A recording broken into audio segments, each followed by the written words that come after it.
The first thing we've got to look at is the metrics. Now, imagine you're going to go on a journey and you get in your car and there's no dashboard.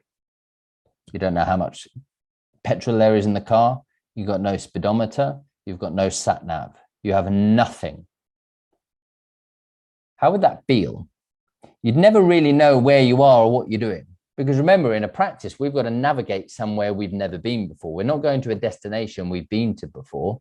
We're building something new, whether that's hiring people, moving to a bigger location, whatever it might be. We've got to do things in the future that we haven't done in the past. So we're going somewhere that we've never been. So what metrics does is it gives us a dashboard. We call it a scoreboard.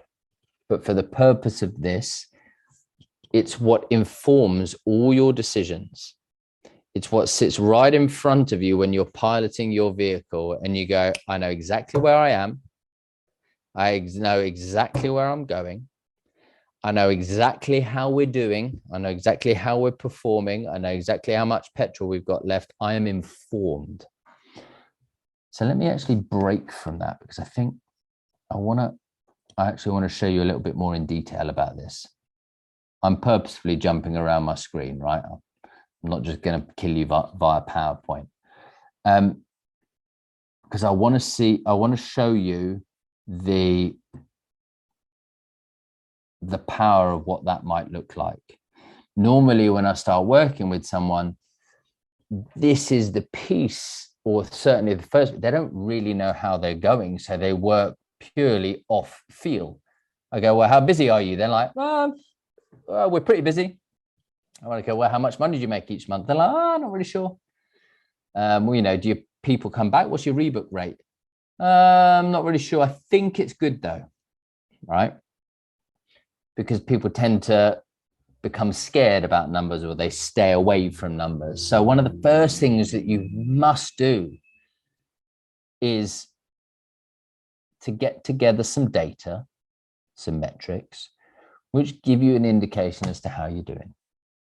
Now, what you can see here is a visual representation.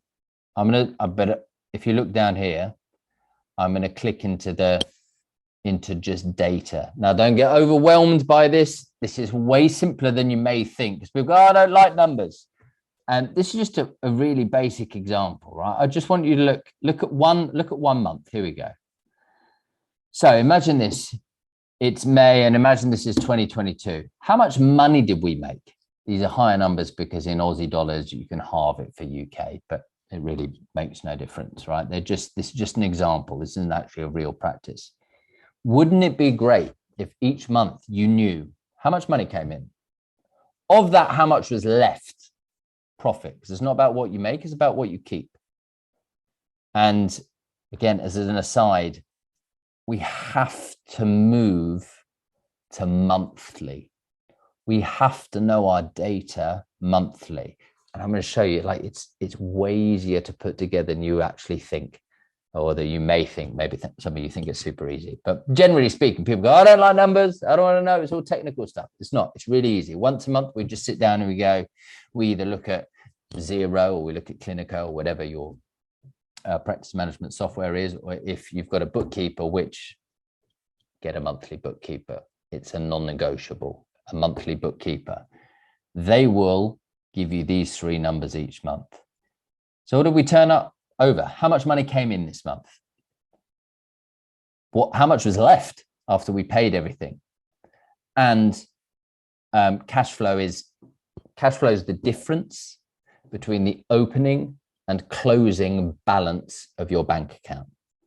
Because sometimes, although we are told this is how much profit there is, until a bill is paid, until the money lands in your bank account, it doesn't exist. So we've actually got to know cash flow as well. But these are the three financials. And wouldn't it be cool? Look, when we can see that over time, we can start looking at how our business is doing as a whole, as a year. How are we doing each month? Then as a whole, as a year, how do we do for profit each month and cash flow? So you know, again, wouldn't it be great to know, all right, how many appointments each month? How many of those were new patient appointments? Because again, if we want to grow a practice, we need a certain amount of new patients to come in to be able to replace those who are leaving. And we've got to make sure there are more new patients than there are leaving patients. How many DNAs? Have you got leaky holes in your bucket? Do you have loads of people who just don't show up? Do you have loads of people who cancel and never rebook? These are big things to know. Whereas so often I find that people just obsess about patient numbers. I'm like, well, okay, patient numbers is one thing, but if your rebook rate, I'm going to slide over here, is 50%, meaning for every 10 people that wander into your practice every day, 5 of them walk out without an appointment, you're going to really struggle to ever build a practice. Because you've got to replace half the people every single day. And what does that say about your team? That maybe they're not very good, or they don't like you very much if they don't want to come back, if only the half of the people that turn up wherever want to come back. And can you really fix people in one visit? Rarely, right? So again, there's no initial judgment on these numbers, but the first step is we've got to have these numbers. Let me just walk you through a couple. Like, how much do people spend on average when they come in?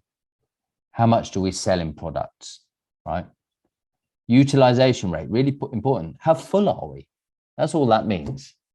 Of the available appointments we have each month, how many of them are full? Because if we're at 99% utilization or 100% or even 110% utilization, which many people are because they fit people into their lunch breaks, well, do we need to focus on marketing and getting new patients? No, because we're full.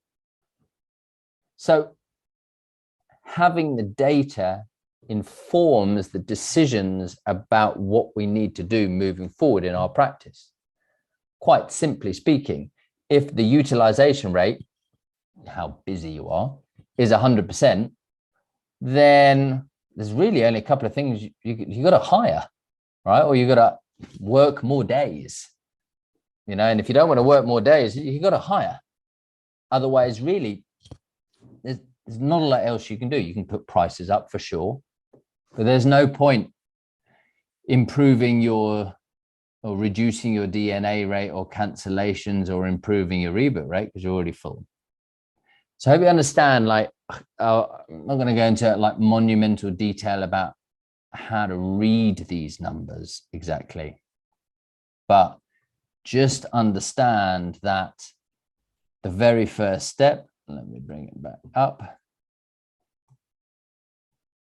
The very first step to running a great practice is to get our metrics together. Just to give us some data, just to see how we're actually doing. Don't want to work off gut feel. We just want to look at the numbers. And the great news is they're really, really easy to find.